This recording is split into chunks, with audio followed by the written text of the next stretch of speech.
Hello and welcome to you I D estimate guys. मैं जानता हूँ कि इस बार वीडियो थोड़ा सा लेट आया है, बट हाँ, क्या करें, थोड़े से फेस्टिवल, थोड़े से न्यू बॉर्न बेबी के साथ खेलने में टाइम चला जाता है। लेकिन हाँ, मैं कंसिस्टेंसी जल्दी लाऊंगा। बट हाँ, चलिए, ये तो खैर एक बात थी। अब आते हैं इस एपिसोड पे, जो कि है एपिसोड 68। जैसा कि अब मैं बता दूं कि इससे पहले वाले वीडियो 1 में हमने बताया था take until destroy, take signal observable, please जाके देखिएगा। उसके बाद वाले वीडियो में बताया था मैंने इनपुट आउटपुट और मॉडल, बहुत अच्छे तरीके से बताया मैंने। आप प्लीज़ इसे भी जाके देखिएगा। आज हम जानने की कोशिश करेंगे view child, view children, content child and content children. अब देखेंगे राइट साइड में क्या है, at the rate view child, at the rate view children, at the rate content child, at the rate content children. थोड़ा सा difference है इसमें। क्या, देखिए, कैपिटल और स्मॉल का अंतर है। एट द रेट के साथ जो है उसका वी कैपिटल है, और उस जो नॉर्मल है उसमें वी स्मॉल है। और वी जो स्मॉल है वो है सिग्नल, और सिग्नल के बारे में तो बताने की ज़रूरत नहीं है, क्योंकि सिग्नल होता क्या है कि अगर उसमें कोई भी चीज़ चेंज होता है तो ऑटोमेटिकली जहाँ जहाँ वो यूज़ हुआ है वो चेंज होता है, बिना किसी पूरे डॉम को री रेंडर करने किए हुए। जोन जेएस उसमें प्ले नहीं करता है, राइट? इतना तो बताता सिग्नल में। अब मैं एक चीज़ बताऊं, अगर मैं चारों बताने के लिए जाऊं ना, view child, view children, content children, तो थोड़ा सा ये वीडियो बड़ी लेंदी हो जाएगा। मैं सोचता हूँ कि ये वीडियो को थोड़ा शॉर्ट रखूँ। इसलिए शॉर्ट रखूँ क्योंकि जो व्यू चाइल्ड है उसी का प्लूरल फॉर्म है व्यू चिल्ड्रन। उसी तरह कंटेंट चाइल्ड है, कंटेंट चाइल्ड का प्लूरल फॉर्म है कंटेंट चिल्ड्रन। इससे आपने क्या समझा? व्यू चाइल्ड में किसी एक एलिमेंट को हम सेलेक्ट करेंगे, उसके ऊपर जो भी ऑपरेशन करना है, उसका डेटा लेना होगा, वो लेंगे। और उसी का अगर मल्टीपल के साथ लेना है तो व्यू चिल्ड्रन लेंगे। और कंटेंट चाइल्ड वही एक एनजी कंटेंट का कोई भी डेटा अगर है, एनजी कंटेंट, यस मैं बताता हूँ, एनजी कंटेंट के लिए भी पीछे मैंने वीडियो बनाया है कि एनजी कंटेंट को कैसे यूज़ करते हैं, ठीक है? तो प्लीज़ उसे भी जाकर देखिए, तब कंटेंट चाइल्ड का अच्छे से समझ में आएगा। और कंटेंट चिल्ड्रन, अब उसका प्लूरल फॉर्म है, मल्टीपल हो तो। मैं थोड़ा सा और हिंट दूँ, देखिए आपको समझ में आएगा। जैसे कि HTML में आप जावास्क्रिप्ट, HTML और जावास्क्रिप्ट के कॉम्बिनेशंस में जब आप जावास्क्रिप्ट में कुछ डोम एलिमेंट पे काम करते थे, जैसे एक डिव है, डिव के ऊपर आईडी था, आप क्या करते थे, गेट एलिमेंट बाय आईडी करते थे, राइट? तो आपको एक एलिमेंट मिलता था। उसी तरह से यहाँ व्यू चाइल्ड है, आप उसको क्लास से भी करिए, आप उसको टैग नेम से कीजिए, आप उसे जो है सो आईडी के साथ कीजिए। डिफरेंस वही था कि आईडी सिंगल होता था और टैग नेम और क्लासेस मल्टीपल होते थे, है ना? अगर सिंगल है तो ज़ीरो के साथ कर देते थे। वही हमारा यहाँ पे व्यू चाइल्ड, व्यू चिल्ड्रन है। हाँ, कंटेंट चाइल्ड का सीन क्या है कि जब डायनेमिकली कभी रेंडर करते थे पेज पर, मान लीजिए कि किसी जावा स्क्रिप्ट से कोड उठा करके बटन पे क्लिक किया तो कोई HTML रेंडर होता था जावा स्क्रिप्ट से, तो यहाँ हो जाता है एनजी कंटेंट के थ्रू। बस यही है, एनजी कंटेंट कुछ बड़ा चीज़ नहीं है कि ये क्या हो गया, एनजी कंटेंट क्या है। एनजी कंटेंट सिंपल सी बात है कि जैसे आप जावा स्क्रिप्ट में नॉर्मल में किसी बटन पे क्लिक करते थे और उसमें एक HTML लिखते थे, मान लिए x=p टैग स्ट्रिंग बना दिए और उसको अपेंड करा देते थे किसी किसी डिव में, राइट? और वो p टैग दिखना शुरू होता है। तो कंटेंट चाइल्ड वही काम करता है। अब मल्टीपल उसमें अपेंड कराएंगे तो कंटेंट चिल्ड्रन का काम करता है। होप आपको समझ में आया होगा ये चीज़, थोड़ा सा रिलेट किया, 3 मिनट ले लिया हूँ, लेकिन बहुत अच्छे डिफरेंस में बता दिया। अब चलिए हम एक व्यू चाइल्ड बता देंगे, ठीक है, और कंटेंट चाइल्ड बता देंगे। व्यू चिल्ड्रन आप खुद ही कर सकते हो। थोड़ा सा ओवरव्यू मैं एंगुलर का दे दूंगा, उसके डॉक्यूमेंटेशन पे जाके, तो आपको क्लियर समझ में आएगा। चलिए कोड में, और वहाँ जाके देखते हैं कि कैसे हमारा कोड काम करता है। ओके ओके, तो पहुँच चुके हैं हम अपने कोड में। तो जैसा कि आप देख रहे हैं कि हमारे पास व्यू चाइल्ड है, तो इसमें हम जानने की कोशिश करेंगे व्यू चाइल्ड के बारे में, ठीक है? अब व्यू चिल्ड्रन सिर्फ उसका प्लूरल है, जिसमें कि मल्टीपल चाइल्ड को एक साथ देखते हैं। तो अगर व्यू चाइल्ड अगर समझ जाते हैं तो व्यू चिल्ड्रन समझने में कोई दिक्कत नहीं है, ठीक है? चलिए, तो सबसे पहले मैं क्या करता हूँ, पुराने तरीके से व्यू चाइल्ड को प्रेजेंट करने की कोशिश करता हूँ, क्योंकि अगर पुराने तरीके से आप नहीं समझेंगे तो नए तरीके को समझने में थोड़ा सा दिक्कत तो होगा, ठीक है? चलिए, सब मैं बाकी चीज़ को यहाँ पर हटा देता हूँ अभी, क्योंकि अब मैं सिर्फ एक HTML रखता हूँ और TS, ये चाइल्ड है। तो चाइल्ड के अंदर में अगर HTML में जाते हैं तो उसके चाइल्ड का भी एक चाइल्ड है, देख रहे हैं? अगर मैं इस सबको हटा दूँ अभी, थोड़ा सा एक पड़ा हुआ है, ठीक है?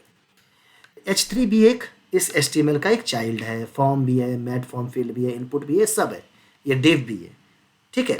तो चलिए हम क्या करते हैं, इस H3 को एक्सेस करने की कोशिश करते हैं। तो कैसे होगा, तो मैं यहाँ पे आता हूँ, इसमें लिखता हूँ व्यू चाइल्ड, पुराने तरीके से व्यू चाइल्ड, ये कैपिटल वी के साथ है, ठीक है ये, और ये इंपोर्ट होगा, तो ये ऑटोमेटिकली इंपोर्ट हो चुका होगा, देखिए है ना, कहाँ से, तो कोर से। अब इस केस में क्या है, ये तो दे रहा है एरर। एरर देने के लिए ये है, इसलिए है कि आप इस व्यू चाइल्ड में किस चाइल्ड को शो करना चाहते हो। तो हम इन्हें H3 लिया, तो H3 में क्या होता है, यहाँ पर हम एक टेम्पलेट वेरिएबल बनाने की कोशिश करते हैं। ये टेम्पलेट वेरिएबल क्या है, आप क्या करेंगे, यहाँ पे हैश दे करके टाइटल डाल देते हैं जगह पर। चलिए एक टाइटल हमने लिख दिया है जगह पर। देखिए ये कैसे काम करता है, इसको मैं भी कमेंट करके रखता हूँ।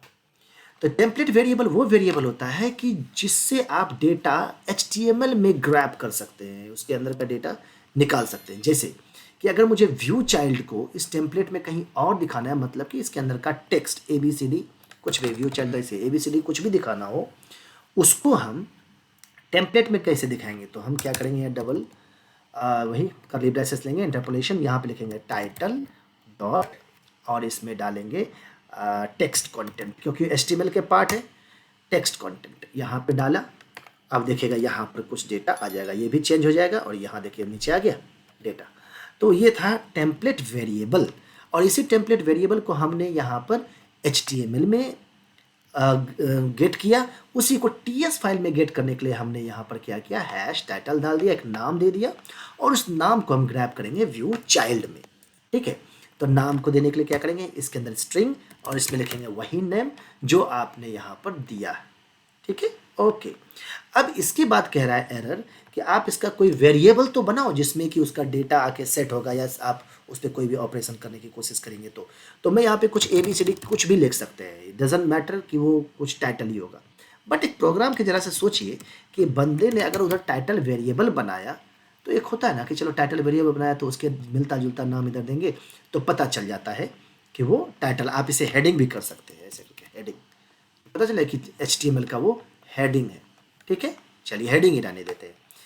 अब ये कह रहा है कि टाइप कास्ट का प्रॉब्लम है, अगर आप एनी डाल देते हैं तो ये सही हो जाता है, बट एनी एक सिक्योरिटी इशू को लेकर के, किस टाइप का डेटा इसके अंदर में सेव होगा। इतने समझदार तो है कि एनी नहीं देना चाहिए, राइट, ओके। तो इसके लिए क्या होता है, हम रेफरेंस डालते हैं। देखा जाए रेफरेंस क्या है, ये H3 क्या है, HTML का एक एलिमेंट है, राइट, HTML का एलिमेंट है, और वो रेफरेंस कर रहे हैं, एलिमेंट को रेफरेंस कर रहे हैं हम किसमें, हेडिंग के साथ। तो यहाँ पे टाइप कास्ट क्या होगा, एलिमेंट रेफ, ये डाले, ठीक है। दूसरा क्या होगा, यहाँ पर किस टाइप का डेटा है, तो उसमें करते हैं HTML एलिमेंट है, HTML हेडिंग एलिमेंट भी हो सकता है, देखिए BR tag, audio tag, area tag, बहुत सारा है। तो इसको हम क्या करेंगे, HTML हेडिंग एलिमेंट भी कर सकते हैं आप, ठीक है। तो बता दिया कि HTML और HTML रेफ को इंपोर्ट कर लिए, कहाँ से, कोर से आ जाएगा, देखिए यहाँ टॉप में कोर से आ गया। तो ये हेडिंग एलिमेंट है, फिर भी एरर दे रहा है।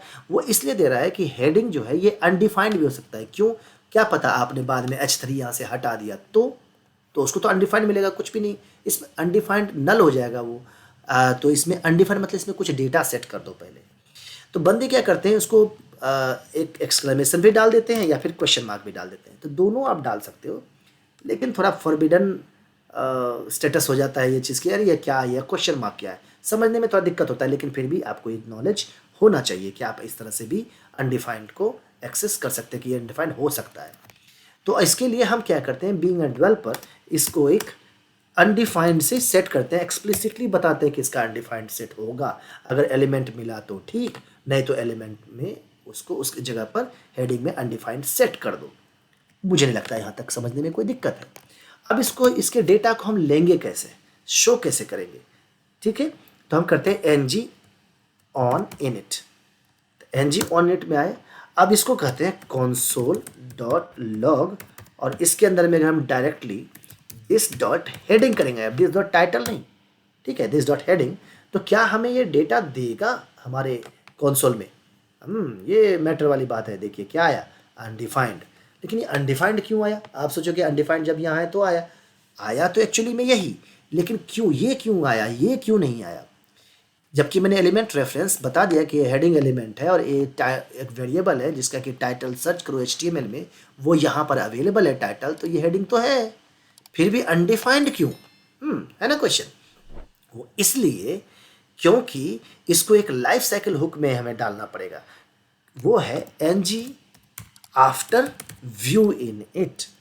ये अब ये व्यू इन इट में जब जा करके क्या कह रहा है कि इम्प्लीमेंट्स करो इस जगह पर डालने के लिए, क्या बिना इम्प्लीमेंट का होगा? यस होगा, क्योंकि अब ये थोड़ा सा स्मार्ट बना दिया गया है कि व्यू यहाँ पे इम्प्लीमेंट्स लगाने की ज़रूरत नहीं है, आपका काम करेगा। जैसे इसको सेव करेंगे, देखिए यहाँ एलिमेंट रेफरेंस का आ जाएगा एक, देखिए आ गया एलिमेंट रेफरेंस का नेटिव एलिमेंट H3। आप इसके साथ कुछ भी एक्सेस करिए नेटिव एलिमेंट में, देखते हैं सब कुछ ऑन क्लिक एनियर HTML नेक्स्ट सिबलिंग, ये जावास्क्रिप्ट का पूरा सेट आ गया है जगह पर, ठीक है, पूरा एक्सेसिबिलिटी। आप तो इतना तो जानते हैं जावास्क्रिप्ट किए होंगे तो। लेकिन आप कहेंगे कि चलो इम्प्लीमेंट, अच्छा, लेकिन हम भी यही कहेंगे कि अगर दिया हुआ है बिहाइंड द सीन इम्प्लीमेंट्स काम कर रहा है तो आपको भी इम्प्लीमेंट्स लगाना चाहिए। ऑन इनिट के लिए ऑन इनिट और आफ्टर व्यू इनिट के लिए आफ्टर व्यू इनिट आपको यहाँ लगाना चाहिए। थोड़ा सा अच्छा होता है कि आपको पता चलेगा ऑन इनिट है तो उसके लिए ये, आफ्टर व्यू इनिट उसके लिए ये, ठीक है, काम कर रहा है। लेकिन अब फिर आप कहेंगे कि अरे एक बात बताओ आप कि क्या ज़रूरी है कि आफ्टर व्यू इनिट में ही काम करें तभी? अब ये लाइफ साइकिल हुक के बगैर ये इसमें डेटा नहीं आ सकता क्या ng ऑन इनिट में? आ सकता है। तो चलिए कैसे वो देखते हैं। तो हम पहले क्या करेंगे, इस आफ्टर व्यू इनिट को हटा देंगे हम यहाँ से, ये भी हटा देंगे, ये दोनों तो हमारा हट गया। और प्लीज़ एक डेवलपर क्या करता है, एक्स्ट्रा इंपोर्ट भी हटाता है, छोड़ नहीं देता उसको, छोड़ने के लिए जो है सो बैड हैबिट है वो चीज़। तो अब ऑन इट पे करें तो अनडिफाइंड, लेकिन इसके कुछ ऑप्शंस हैं। ऑप्शंस क्या है कि एक ऑब्जेक्ट में आप डालेंगे स्टैटिक। ये स्टैटिक बाय डिफ़ॉल्ट क्या होता है, फॉल्स होता है। बाय डिफ़ॉल्ट फॉल्स मतलब होता है कि स्टैटिक मतलब कि पेज पर नहीं है, अभी हो सकता है नहीं भी हो सकता है, ठीक है। तो ये स्टैटिक अभी नहीं है क्योंकि TS फाइल रेंडर करेगा, HTML को वो रेंडर नहीं करेगा। तो बाय डिफ़ॉल्ट जो इसका प्रोसेस है वैसा ही चलता रहेगा। देखिए पेज रिलोड नहीं हुआ, क्यों? क्योंकि ब्राउज़र भी उतना ज़्यादा, कंपाइलेशंस भी एंगुलर का उतना ज़्यादा इंटेलिजेंट है कि अगर सेम डेटा आ रहा है तो उसको रिलोड नहीं करता है। अगर उसको रिलोड कर भी देंगे तो भी वो अनडिफाइंड देगा। लेकिन जैसे ही स्टैटिक को हम यहाँ पर ट्रू कर देंगे, अरे ट्रू बाबा, ओके, तो क्या कहेगा कि बता दिया कि स्टैटिकली हाँ पेज पर ये H3 है अवेलेबल।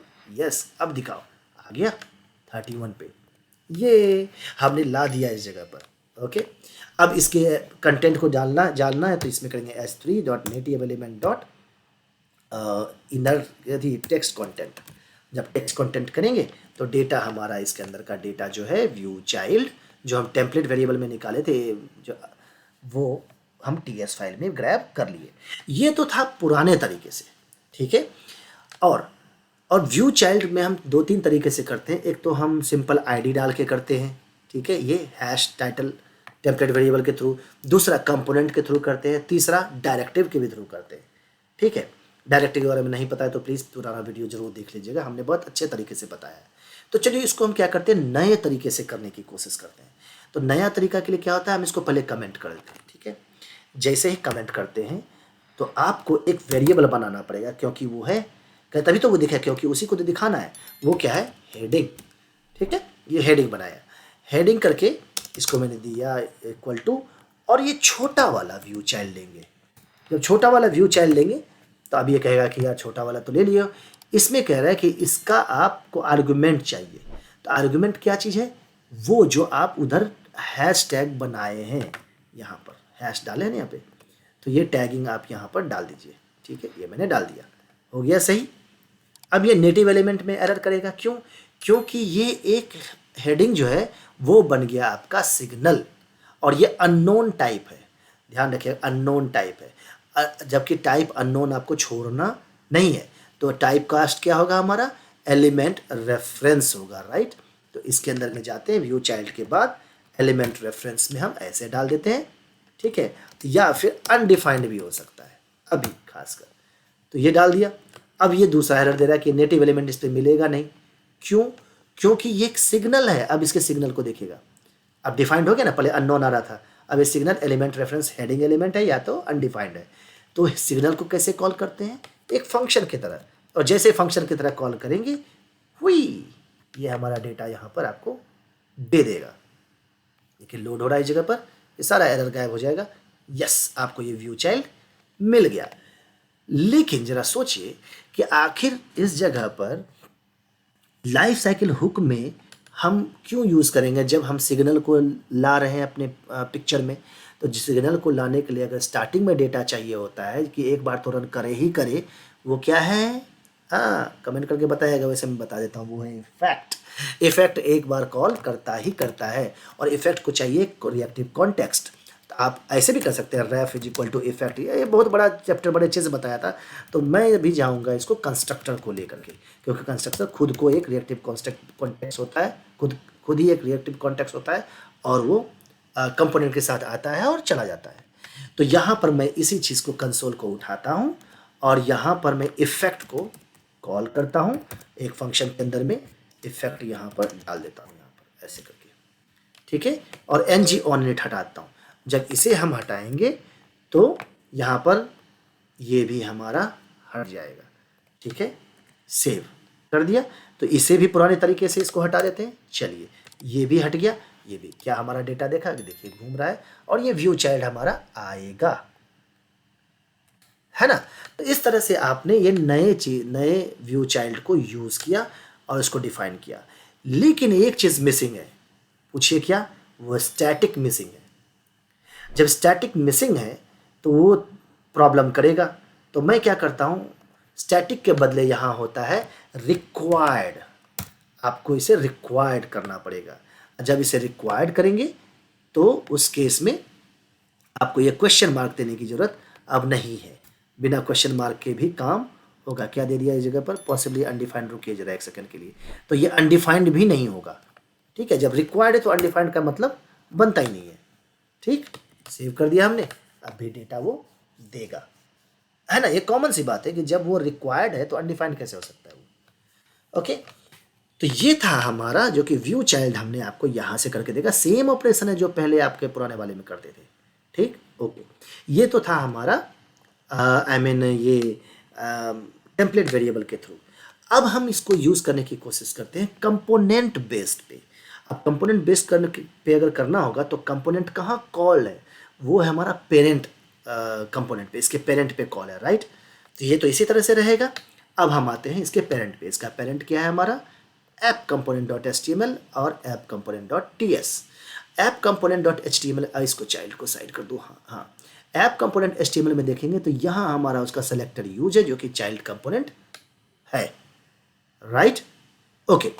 तो हम क्या करते हैं, तो यहाँ क्या करेंगे, पुराने तरीके से अगर चलेंगे तो @viewChild, वो कैपिटल वाला यहाँ रखें। अब कौन से कंपोनेंट को आपको डालना है, तो यही चाइल्ड कंपोनेंट को लिया इस जगह पर और कर दिया पेस्ट। अब इसका तो नाम कुछ होना चाहिए ना, तो वेरिएबल में स्टोर करेंगे इसको। मान लेते हैं हमने डाल दिया यहाँ चाइल्ड। अब चाइल्ड में क्या है, किस टाइप का है ये। अब आप सोचेंगे कि यहाँ डाल देते हैं एलिमेंट रेफरेंस, लेकिन क्या ये सच में एलिमेंट है, नहीं। अगर आपने एलिमेंट रखेंगे एलिमेंट रेफरेंस, तो क्या सच में ये एलिमेंट है, नहीं, ये कंपोनेंट है। तो आपको एलिमेंट रेफरेंस यहाँ नहीं डालना है, आपको डालना है चाइल्ड कंपोनेंट टाइप का डेटा है। दूसरा फिर वही अनडिफाइंड, यस ये हो गया, इतना तो पता, बार बार क्या बताना। तो ठीक है, अनडिफाइंड डाल दिया। अब सोचेंगे चलिए इसको क्या करते हैं, ng ऑन इनिट पे डाल देते हैं। हम अभी इम्प्लीमेंट नहीं लिखेंगे, बाय डिफ़ॉल्ट होता है तो बार बार क्या लिखना। अब console.log, और अगर मैं यहाँ डाल दूँ this डॉट चाइल्ड, तो क्या हमें डेटा देगा। चलिए यहाँ चेक करते हैं क्या हमको डेटा देगा। कंसोल में जाते हैं, नहीं अनडिफाइंड दिया उसने। कहेंगे अरे यार इसलिए अनडिफाइंड दिया क्योंकि यहाँ तुमने स्टैटिक नहीं लगाया था, ठीक है। स्टैटिक हम करते हैं यहाँ पर क्या, ट्रू। अब तो देगा, है ना, अब तो देगा, नहीं देगा, यह भी अनडिफाइंड ही देगा। देखे अनडिफाइंड, कहेंगे अच्छा तो इसमें दे रहा है, तो चलो एक काम करो, चलो लगाओ तो ng आफ्टर व्यू इनिट का वाला, हाँ तो उसमें तो देगा ना फिर, हाँ उसमें तो ऐसे console.log कॉपी करेंगे और इसमें डाल देंगे, यहाँ तो चलेगा ही चलेगा। यहाँ तो अनडिफाइंड देने का कोई मतलब नहीं बनता है। Are you comedy me? तो प्रॉब्लम जानते हैं क्या है, वो इसलिए है कि कंपोनेंट से जब इनिशियलाइज करते हैं आपको ये स्टैटिक डालना नहीं होता है। तो ng ऑन इट का काम अनडिफाइंड ही करेगा, लेकिन आफ्टर व्यू इनिट आपको डेटा दे देगा। देखिए अच्छा भाई डेटा दे दे, आ गया ना चाइल्ड कंपोनेंट, यही तो कहना था। तो इसका मतलब कंपोनेंट जब यूज़ में होता है तो स्टैटिक यूज़ करने की ज़रूरत नहीं है, और ये एन जी ऑन इट का तो कोई मतलब अब नहीं बना। अब जब कोई मतलब नहीं बना तो N G after view unit काम कर रहा है, लेकिन भाई आप तो नया वाला बता रहे हो, ये तो पुराना वाला क्यों शो कर रहे हो आप। हाँ तो चलिए इसको चेंज करते हैं, नए वाले में सिग्नल बनाते हैं। सिग्नल बनाने के लिए क्या होगा हमारे पास, वही वेरिएबल का नाम, कौन सा वेरिएबल, ये चाइल्ड। तो ये चाइल्ड वेरिएबल का नाम हमने डाल दिया, उसके बाद इक्वल टू क्या होगा, छोटा वाला होगा, व्यू चाइल्ड हमने आया, तो बस यहीं पे बन गया हमारा सिग्नल।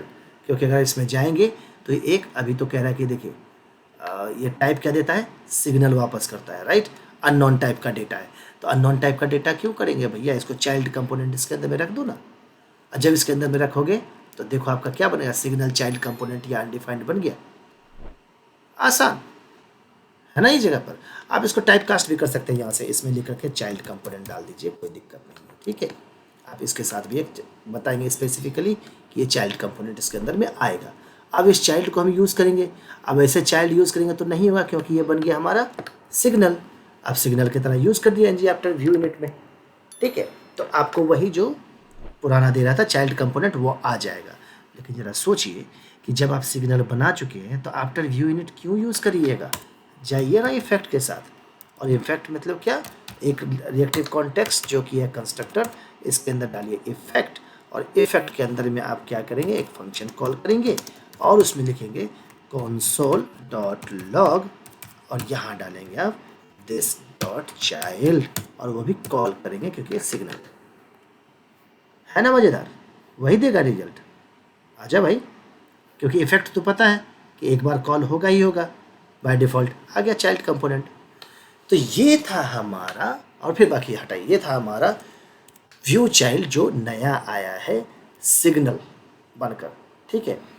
अब ज़रा देखिए इसी जगह पर ये अब व्यू चिल्ड्रेन के ऊपर हम जाएंगे तो कैसे काम होगा, बहुत आसान है। मान लेते हैं यहाँ पे 3 है, एक काम करता हूँ, इससे पहले कि 3 4 जो भी कर रहे करें, इसको मैं क्या करता हूँ, दिस डॉट चाइल्ड को कॉल किया, डॉट हेडिंग को जा करके ये भी सिग्नल है क्योंकि हेडिंग उधर सिग्नल बनाए थे हमने, native element dot style dot colour is equal to, हम करते हैं रेड, ठीक है, ये डाल दिया।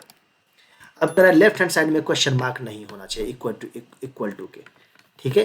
तो आप यहाँ पर क्या कर सकते हैं, इफ चाइल्ड रहा, इस जगह पे अगर इफ, चलिए चाइल्ड हम ऐसे करते हैं क्योंकि बार बार वो देखिए क्या प्रॉब्लम है इस, आपको मैं भी जानता हूँ कि आप सोच रहे हैं कि अरे यार इसको दिस डॉट चाइल्ड को इसके अंदर में डाल दो, फिर दिस डॉट चाइल्ड को यहाँ से कट करो और इसके अंदर में डाल दो, तो हमारा चेक कर लिए, फिर भी एरर दे रहा है। क्यों, क्योंकि जरा सोचिए, दिस डॉट चाइल्ड जब कॉल किए तो चाइल्ड का सिग्नल का फंक्शन जब कॉल होता है तो उसका डेटा आया, रिटर्न क्या आया, अनडिफाइंड। आप फिर तो फंक्शन ही कॉल कर रहे हो तो रिटर्न क्या आएगा, अनडिफाइंड। अनडिफाइंड डिफाइंड क्या मतलब बनता है, कुछ नहीं।